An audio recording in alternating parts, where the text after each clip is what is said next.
The weekly warm-up. So good. Good evening, everybody. It is Teach Better Sunday weekly warm-up time. My name is Brad Hughes here from the Teach Better team, and tonight we are getting ready for the week ahead in education, whatever your important role might be. And I've got a couple of people who are pretty important to me and to our Teach Better family. Carly Spina and Lindsay Titus are joining me tonight for a discussion on serving our community. So we're looking forward to serving up a great evening of discussion and a great evening of inspiration and reassurance for your week ahead. We'll be right back.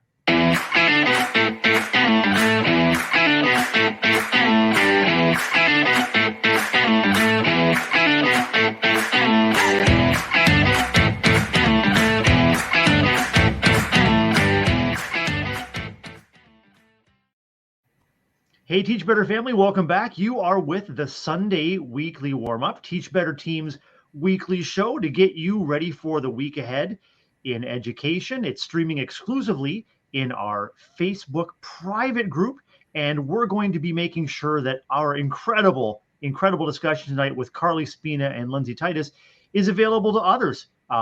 Tomorrow, we'll be making sure that all of this information, all of our soundtrack and our amazing discussion is available on all the socials, as well as we're going to sprinkle it with some special sauce, and it's going to magically turn into an episode of the Teach Better Talk podcast.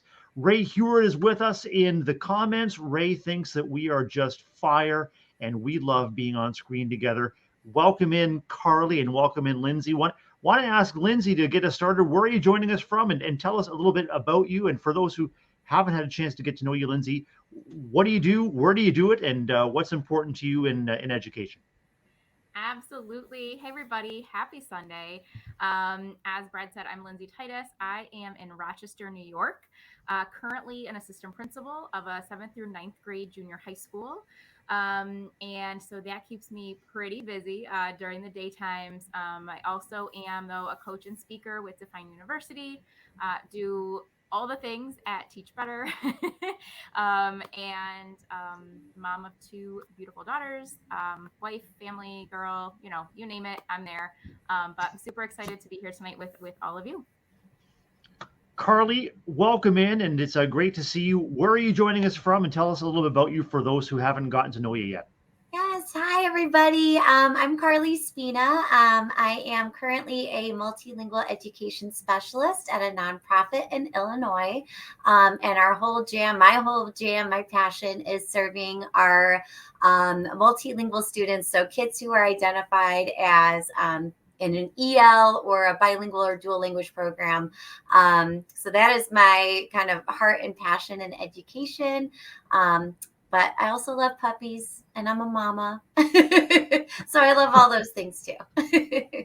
It sounds like Lindsay and Carly, you both have some pretty specific and some pretty tried and true strategies to get yourselves and your families ready for the week ahead as educators. Carly, what comes to mind in terms of maybe just this weekend? How did you find time to rest, recharge, and pour back into yourself so that you can contribute back to your community in the week ahead?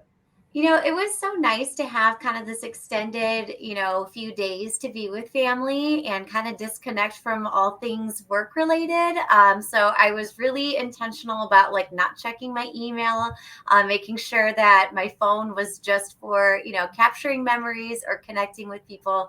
But yeah, I was kind of tuning certain things out and tuning into other things. So it's a lot of intentionality, but a lot of it was honestly strategies that I've learned from Lindsay. Hey, Carly and Lindsay, I'm joining you from Ontario, Canada, and I am remiss in not wishing both of you a very happy Thanksgiving this weekend. And Ray's reminding us that it was a very happy holiday for many. And Lindsay, I wonder what you tuned into and what you tuned out of to get yourself ready for the week ahead and to really engage with family this Thanksgiving weekend. Yeah, it's so funny. I have been finding lately it is all about practicing what I preach. So, as Carly mentioned, I love sharing strategies on just that topic, right? How do you tune into yourself? How do you serve yourself? And so you can serve others. And I think just with the shift of having a now 5-month-old, right? Each month it's like learning a new thing, right? She's doing more. And so it's like, okay, now we're shifting this way. Now we're shifting that way. And every month I'm like, what am I doing? So this weekend, I love what Carly said with intentionality. It was just that. Like I did a brain dump. So I took Wednesday off. And I did a brain dump Wednesday, and I just got everything on paper that was just in my head, because I knew if it stayed in my head, that was what was gonna lead the weekend, right? That was what was gonna lead my actions. And so I got it all out on paper. I made a plan, just a really quick, like 10-minute, okay, I can take care of that on this day. That doesn't need to be taken care of. I just kind of did my moment, right? And then I set the intention of I'm going to be as present as possible with my family, with myself, with whatever it is. And each day I just did that. I poured back into, okay, what's my intentionality to today for today? What's my goal by the end of the day? How will I define success today? And each day looked a little different over the 5 days that I had, away from work and really focused on family and myself. And so I think it was just really that just staying present with all of that is so simple, yet can be really hard to do. Really hard to do because let's face it, there are all kinds of distractions from what really drives us, what really lifts us up. When we talk about sort of living our values, and I know that all of us on screen and all of us joining us for our broadcast tonight are absolutely devoted to not only their educational communities but to their families, their local communities as well. And there's no shortage of distractions. And Carly, I'm wondering if your focus on multilingual learners helps you to sort of carve that niche for yourself and really help you keep grounded with what really makes you come alive as an educator. Yes, I think the piece of serving a group of students who have really been marginalized, over decades in our schools. I think that really keeps me going, and connecting with the families and partnering with them, and also kind of being connected to community agencies. I think that really helps me kind of remember my why, and it keeps me pushing forward because, we can celebrate different milestones and successes along the way, and every small win is a win and every step forward is a step forward. But there is always going to be more that we can kind of do to continue serving and continue bettering ourselves so that we can better serve. But I think, yeah, that has definitely been, what has kept me going in this field for sure is serving our students. Carly and Lindsay, as we turn the page on a holiday weekend, as we look ahead to our Monday in the coming week, a lot of viewers and listeners are really reckoning with those Sunday scaries. And that's part of the reason that we have the Sunday weekly warm up is to check in with each other and to remind each other that, hey, regardless of our important role, we've got this, you've got this, and we've got this together. Do you experience the Sunday scaries, Lindsay, in your role? And I'm curious about what comes up for you. If there's something that's recurring in terms of your complex and changing role as a school admin, and how do you soothe those scaries for yourself? Yeah, I think definitely in the past, yes. So prior to doing all the inner work that I've done, absolutely. It was like a guaranteed that Sunday equaled Sunday scaries. Like there was it was non-negotiable. But then as I learned all that I know about law of attraction and mindset and, kind of just embracing what is truly like present in that day, I realized that wasn't serving me because I was losing a whole day. I was losing every Sunday to this fear of what's going to possibly happen, even though I have no idea what's actually going to happen. Can I guess? Sure. I can make some good, predictions, especially at like the junior high level. I can kind of guarantee some of the things that are going to happen this week. I I just bet. know, and that's okay. Um, some are going to make me laugh. Some are going to make me cry. That's just what's going to happen. But instead, what I now look at is Sunday is a day. It's a Sunday. It's a day to be present. It's a day to pour into myself so I can pour into others. What I do though is because I absolutely get a little anxious about tomorrow, right? What is tomorrow going to bring? Oh my goodness, what's going to happen? But I sit with it, right? As soon as that like what if kind of comes up, I sit with it because the thing I've learned is the quicker we try and run or smush or push away those emotions, they're only going to grow bigger. And then you feel it in your body, then you feel exhausted, and then you don't want to do anything. So for me, I sit with it. I said, whoa, I'm really experiencing feeling anxious right now about tomorrow. Where is that coming from? Right. And I just set myself up that it's okay that I'm feeling anxious. I'm not anxious, I'm feeling it, right? It's an Mhm. experience. And simply by being present with it for 30, 60, 90 seconds, a lot of times I can just release it then and then continue on with my day. Lindsay, that reminds me of an adage that what we resist persists. And Carly, I'm wondering if there are things that come up for you as you look ahead to your week in education that are persistent, the kind of sticky thoughts that want to grab you and kind of shake you around and take you off track. And how do you counter those scaries if they come up for you, Carly? So again, I've kind of leaned on Lindsay a whole lot, and I've listened to a lot of her work, and like I read what she posts and things. But I try to set myself up for success, even just like with organization. So like I'll pack my kids' lunches the night before. I'll lay out an outfit that makes me feel excited to put Oh, on. I'll even like make sure that I plan like, okay, I'm going to start my morning with a good podcast or an energizing song or something that's really going to like hype me up. Maybe I'll put on like a favorite like beauty product or something that just makes me smile and gets me like excited. Like, oh no, I get to have a great day. Like I'm already gonna have that mindset. Like I'm going to, put all these things in place so that I am ready and I am feeling happy, feeling confident, so that I can kind of tackle whatever comes up. well, among other things, we really hope that the Sunday weekly warm up, like those special outfits or the special treats or special podcasts, is something that our audience looks forward to. And let's face it, we all need things to look forward to in our busy lives. And I'm looking forward to diving into discussion with you, Carly and Lindsay. Right after the break, we're going to be diving into discussion on serving our community. We'll be right back.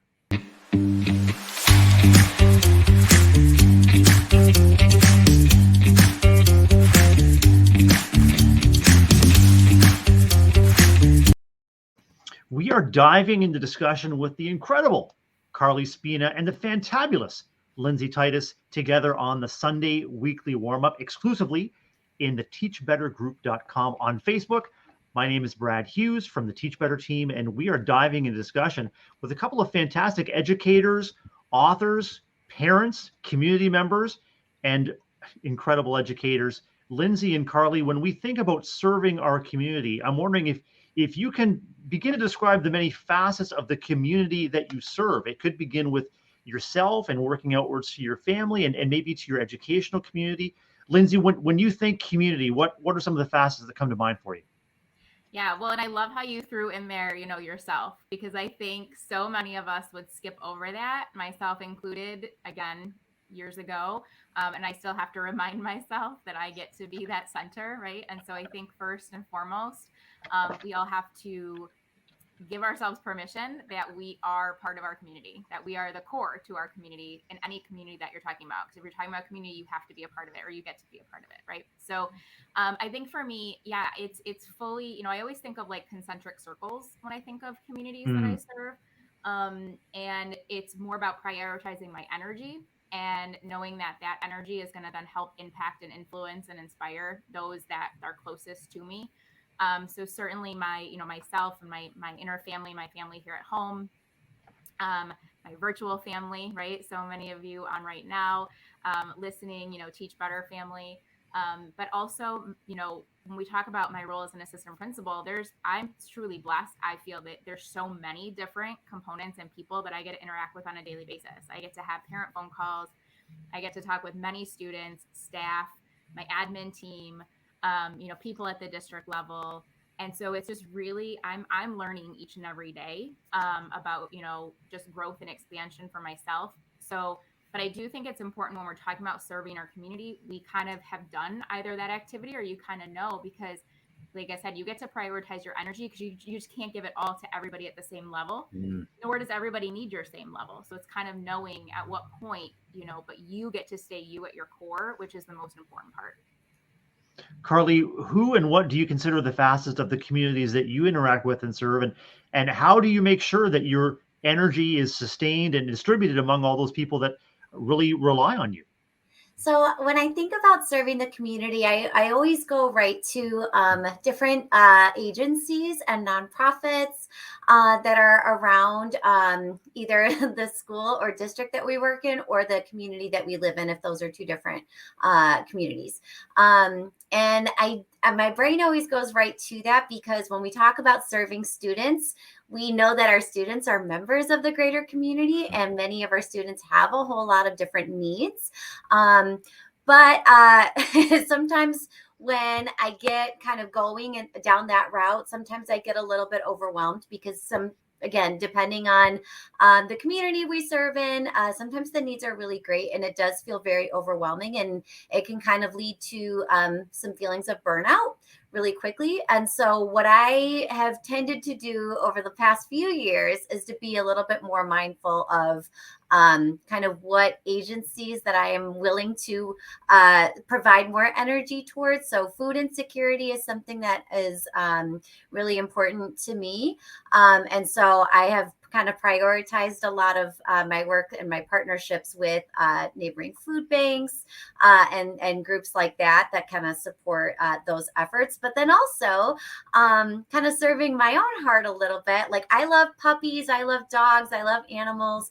And so me and my family, we've kind of tapped into serving as foster families for different puppies over the years. So it's a little bit like it serves me too. It kind of gives me that little, that snuggle time and that that feeling of having, a comfort. But I also know that like my kids are seeing it, and it helps all of us to make a difference. Even again, if we're not adopting that dog or not keeping that dog forever, we're helping kind of be a safe space until they find their forever home. So I think it's again like a little balance of finding out what speaks to you and what's important to you, and then kind of saying, okay, this is, I can recognize that the needs are really great, but here is where I'm going to kind of lean in a little bit more. Reminds me, Carly, of that saying that no one can do everything, but everyone can do something.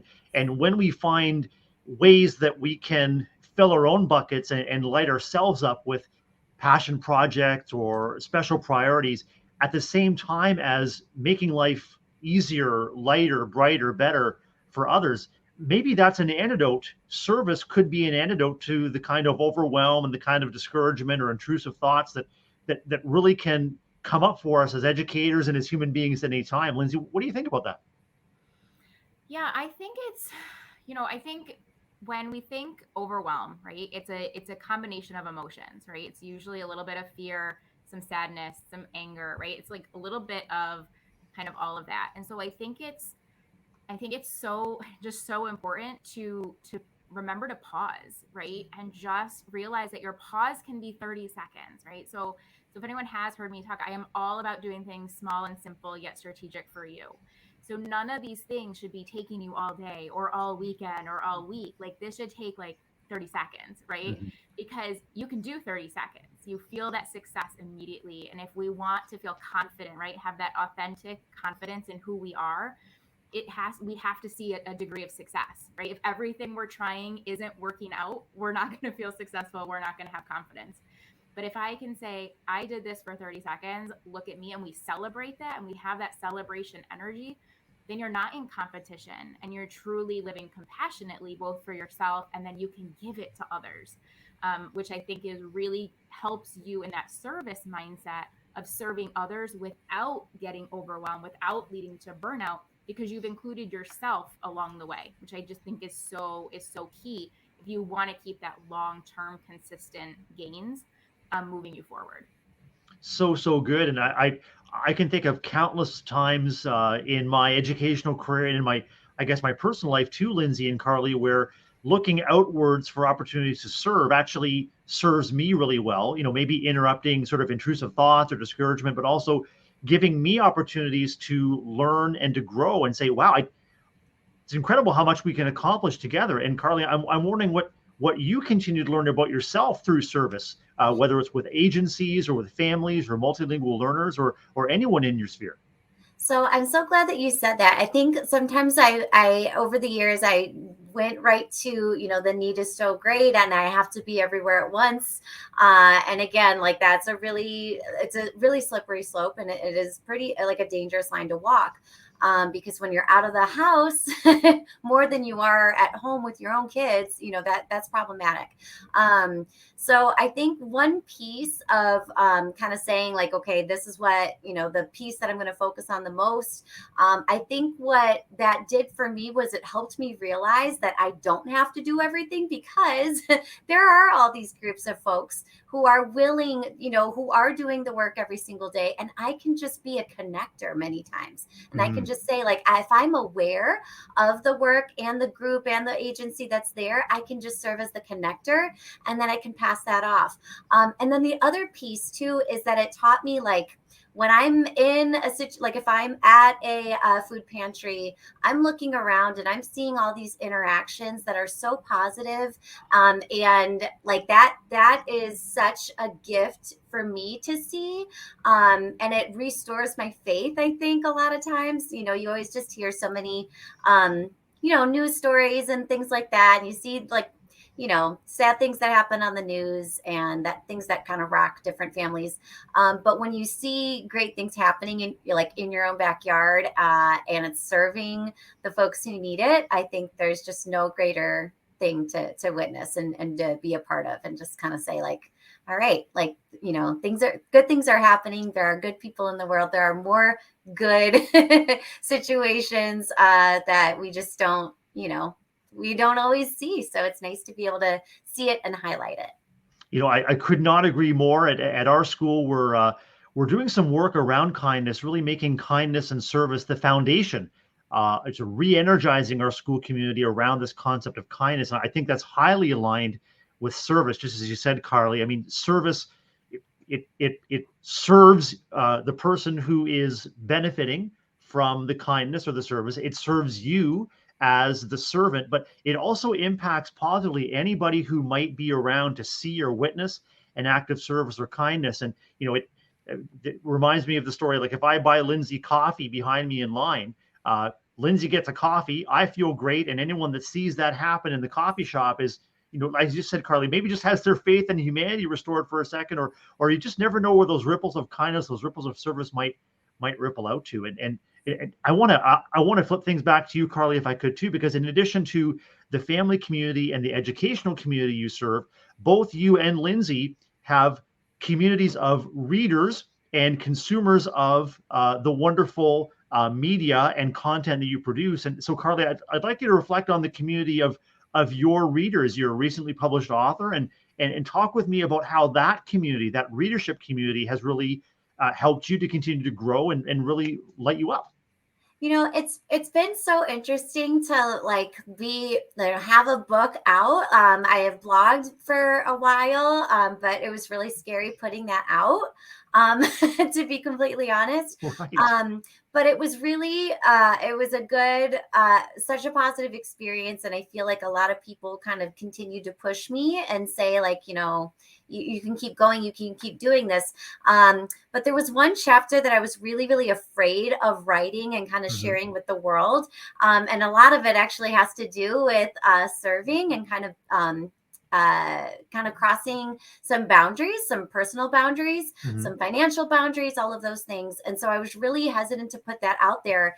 But then after the book was out, I was able to, talk to folks who read it and who also shared very similar experiences of, when we use the word advocate, and many of us will say that we advocate for the kids and families that we serve. Yeah. But again, if we don't have any type of boundary or limit, we can just crash really, really easily. So it's been really wonderful to talk with educators about, being able to say no and saying, like, I know I can still serve. Like, I can still be a really, I can still make a positive difference in the world and say no a lot. So I think that's been really awesome. But again, like, I love being able to learn and talk with folks about, ways to push myself and move beyond for students and families that I serve. And yeah, it's been wonderful it's been a wonderful reflective experience for sure. And Lindsay, yourself, author, a podcaster, and creator of Define University, and I'd like to talk with you a little bit about how that community lifts you up, and maybe how it has helped you to grow. And Carly was talking about growing through recognizing that setting personal and professional boundaries is essential. What are you learning as a content provider through Define You? Yeah, absolutely. I think too, something that Carly just mentioned that has been just something I've been seeing a lot of lately is that serving others, we know, starts with ourselves, right? And I think Mm. it's so important too that when you're setting, whether it's like standards or boundaries or whatever you call them, they're going to start with I too, right? And so often we want to start with you, right? We want to put the like boundary on somebody outside of ourselves. But I just think it's so, and it was like one of those mind-blowing like aha moments for me, and I was like, oh, right, like service still has to start with I, right? Even though it's all about the people around us. And so for me, when I loop back to Define You, especially as a coach, it pushes me to continue to grow and expand. I have my own standard that I'm never done learning, I'm never done expanding, I live abundantly. But sometimes I need, again, that extra push. I kind of rest in my comfort zone, and then I look to the community I'm serving. I'm like, it feels a little like, I don't know, stale is not the right word, but it feels a little flat, right? It feels a little like stagnant. Maybe that's a better word. And I'm like, right, because that's how I'm feeling, right? I'm feeling kind of stuck right now. And so it pushes me. They continue to push me to grow and expand so I can share those experiences. I can, hopefully connect at that level to say, here's where I was, here's what I did, and now here's where I am, and here's where I'm going. And I have no problem sharing all of that because I know, as Carly mentioned, like people reach out and tell me, like, it's helpful. Thank you. I really appreciate it.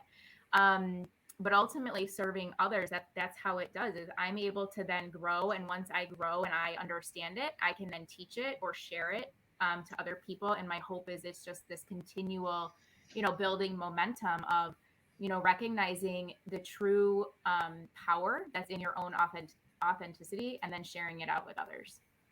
It's one of the most fascinating things I think about life as educators or as community members or as servant leaders is as much as we may impact those in our care, in our sphere, we are also forever changed by their impact on us. I think of our countless interactions with colleagues or with students or with families or community members, and each interaction means that we have an opportunity to reflect on what's really important to us, and more importantly, what is really important to the people that we serve. And so it's not about necessarily what I can bring to the table, but what is the need, and how can I help? And in these cycles of constant service and reflection and growth, Carly and Lindsay, you guys are incredibly talented at this cycle. And I'm wondering, Carly and Lindsay, as we want to celebrate, the role of service and the role of community, I'm wondering how we might grow service within our communities. And so it's one thing to say, okay, let's lead by example and hope others follow. Carly or Lindsay, either one of you can jump in here. I'm just wondering, how can we peel back the layers to make that, those desired behaviors come out in others and really grow service through the communities that we serve? I think I'll jump in. So I think one, I immediately kind of went to my assistant principal position. So thinking Mm-hmm. of like within the schools, again, junior high school, one of my goals I have a very unique caseload this year with my students. I have students that I'm able to really connect with at a deeper level. And it's been amazing because of that. And I think one of the things that my goal that I have for them ultimately is for them to see what I see when I look at them, right? To see the potential, to see the possibilities and the opportunities, and to see the amazing kid that sits in front of me. Because they can't see it yet. And they're very honest about Mm. that. And we have really in-depth conversations. And so for me, service and that servant leadership concept is about being able to then hold up a mirror so someone else can see it in themselves, right? So what I can see in somebody and what I believe to be true is great, but I also need them to believe it's true, right? And I need them to live it as their truth. And so we do a lot of work on how they feel about situations, how they look at, their perspective, how they can lead a situation instead of following. And we do it as small incremental steps, so it doesn't feel overwhelmed and it doesn't feel like they're doing something that's not aligned with them. We don't use that necessarily that language, but just to get to a point of, okay, here's where you're at and here's where we're going. How are we going to get there? And we're going to get there together, but I'm slowly going to back off so that you're feeling more confident as we go through. And we're in almost the fourth month of school, and looking back now, like, we've come so far and I'm so proud of it. And it's so exciting to see those small changes, because when I look back now, it's like, man, that's a massive change. It was a big change in having students truly serve, whether it's their group or their class or whatever it is. It's really cool to be a part of. That's awesome. There was so much going through my head when you said that about, connecting with students and kind of getting to know what their needs are and what their goals are. It made me think of having conversations with kids about, things that they're passionate about, what problems they see in their community, some, things that they want to fix, things that they want to improve. And we did a lot of different service learning projects. And I think it was really neat because the kids all had really great ideas. And this is third grade. So 8 and 9-year-olds have really outstanding ideas of how to make their communities better and safer and more wonderful for everybody. And it was really cool because they thought of things that never would have crossed my mind. And so if I didn't have a group or a resource that came to my mind, we did some research together. So we hosted the third grade team. So we had I think 8 or 9 different classes, and the kids all came up with different service projects for each month. And it was really, really neat because again, this was all kind of designed by the kids. And again, they came up with a lot of really neat ideas that I would have never come up with. And so I was able to kind of spread my wings a little bit because they pushed me to do that. So it was really neat. They did one project where they used, they collected old t-shirts and they turned them into dog toys for my rescue group. And then they also did a whole month where they recorded audiobooks in English and Spanish for kids who were in our local hospital. So it was really neat to see, again, all these different ideas. So that is a cool thing, having conversations with kids about, how they want to serve and what they see as potential things that they can do as 8 and 9-year-olds. But then even from the educator lens too, it's really neat. We always talk about, nurturing our teams, and volunteering together is really a cool bonding experience. And it's a good way to kind of come together and give back. I know our schools do a whole lot of different events, but even if we went, off campus and did something, I think that's a cool moment. And then my final thing, my final kind of idea on this is growing our kind of awareness of what's available in our communities. I am a huge advocate for going on, our social media feeds and just searching different agencies and groups and getting into their DMs and saying hi, I'm a teacher at this school. Do you do tours? I'd love to know what y'all do. Do you have a sliding scale for payment for therapies or, whatever it is. So that's a great way for us to kind of expand our circles a little bit too. Carly and Lindsay, growing community and growing service within those communities is definitely a work in progress. And after the break, I'd like to dig in with you about some practical steps, some practical first steps that folks listening or watching might take to do just that in their communities. So we'll be right back.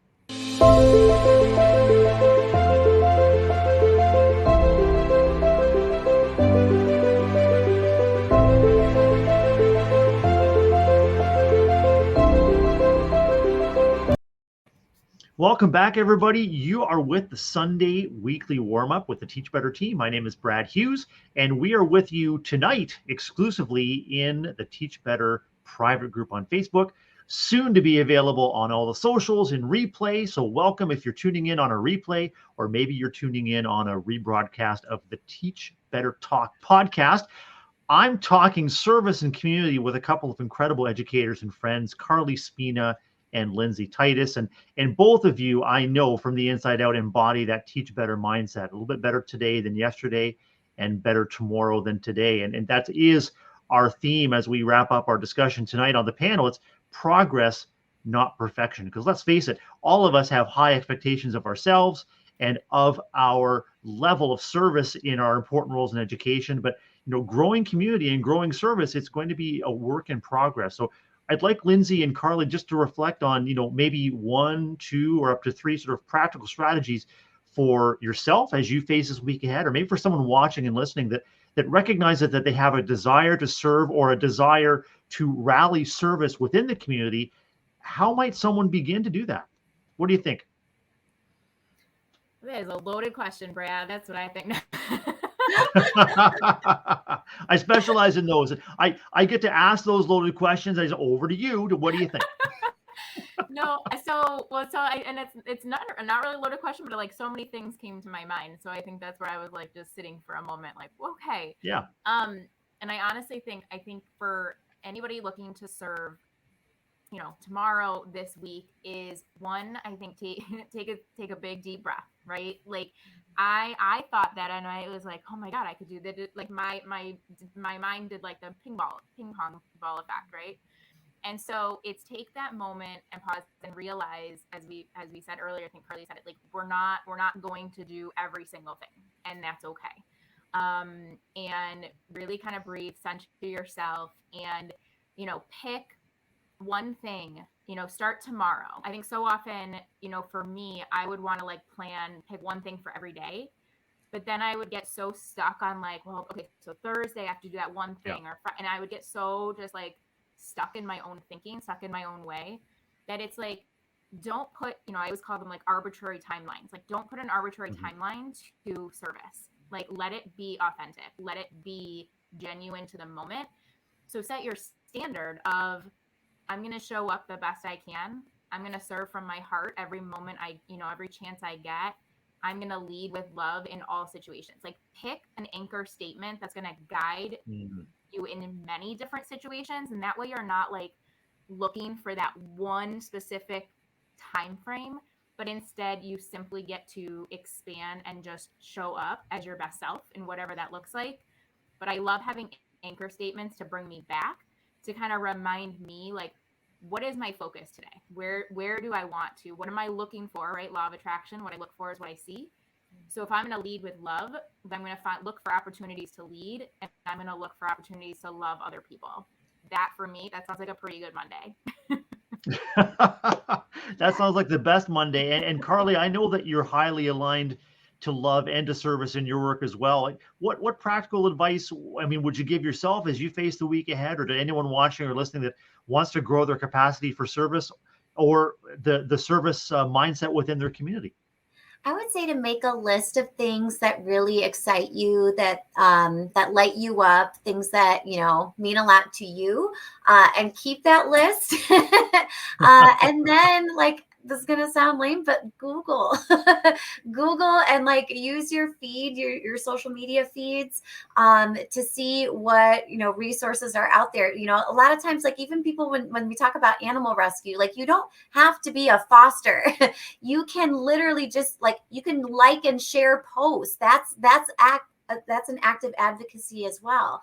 You can do collections and things like that. So it doesn't have to be like a one big event. It can just be small little acts that will help to serve that, that group and feed that passion too.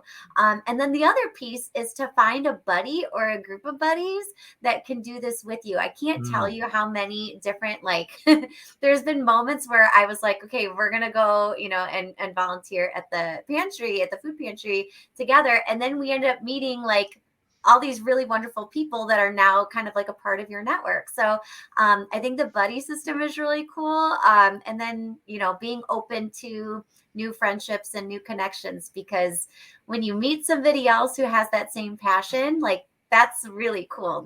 think of the fires that you can start with, with double the passion. Carly, you and Lindsay have been total fire tonight. You have really brought so many mic drop moments and so many memorable moments and lots of encouragement for our Teach Better viewers and listeners. And Carly and Lindsay, talk about buddy system. I mean, all of our viewers and listeners have an opportunity to count you as part of their buddy circle. And so Carly, I'm wondering, how can viewers and listeners best keep in touch with you, and where can they find your book to find out more about you? So you can find me, I'm most active right now on Twitter. You can find me at Mrs. Spina's Class. But I'm also, on Facebook. I love being able to, connect with folks through social media. And then my book is Moving Beyond for Multilingual Learners. It's available on Barnes & Noble and Amazon and a few different vendors as well. So yeah, thank you. Lindsay, I want to make sure that others have you as part of their buddy circle too. How can they keep in touch with you and find out more about Define University? Yeah, absolutely. And please do. I love connecting and, learning from, everybody. So definitely reach out. But yeah, the easiest spot to go to is my website, which is www.defineuniversity.com. But also I am on social media networks, primarily on Instagram, which is actually Lindsay Titus EDU. This is my Twitter handle here, though, LTitus828. So, but on those, on Facebook, so pretty easy to find. So just reach out, and I would love to connect. This has been such an awesome chat. I want to wish you both the very best Monday and the very best week ahead in your educational life as well as in your personal community life. There's so much goodness that you brought to our discussion tonight, Lindsay and Carly. I'm fired up for the week ahead, and I know that all of us are really both wired for service, but we also grow through it. So thanks to everyone for joining us tonight, and we look forward to reconnecting with you for our next Sunday weekly warm-up. And Carly and Lindsay, thanks so much for coming in tonight. Thank you. Thank you. Have a great week ahead, everyone, and please stay in touch. Take care.